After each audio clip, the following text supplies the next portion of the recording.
در آثارخانه آوازخوان معروف عصر 20 نابغه موسیقی استاد آدینه هاشموف باز یک گوشه نو گشاده شد. از روزگار فعالیت شادروان ستاره صنعت تاجیک حافظ خلقی تاجیکستان آدینه هاشموف باز یک کتاب تازه در عرفه نشر بوده. این کتاب را اینجا انتظار می باشند.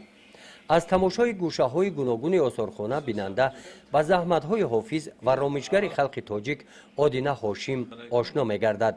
آثارخانه با دستور و هدایت پیشوای ملت پرزیدنت جمهوری تاجیکستان محترم امامعلی رحمان تشکیل گردیده. امروز یکی از جایهای سیرادم باغ فرهنگی استراحتی ناحیه به نام میر سید علی حمدانی است.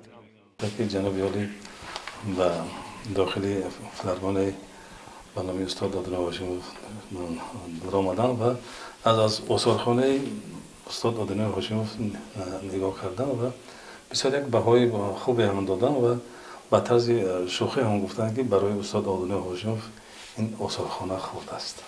بعد خلاص که بعد این خواهش کردن که آثارخانه استاد آدینه هاشموف با آثارخانه ناحیه گذرانید.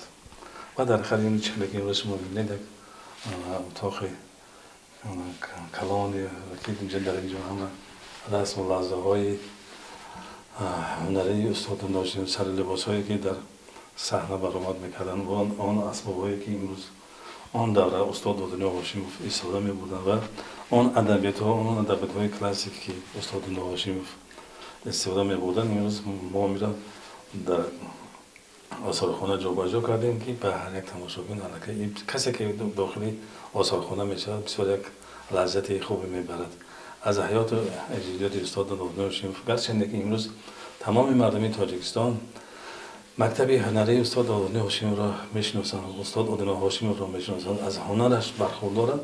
با وجود جوان امروز افتخار است که جوانان باز از حیات اجادیات و هنر استاد آدینه هاشموف باید برخوردار باشند و مقصد آثارخانه را هم تشکیل کردن همین است.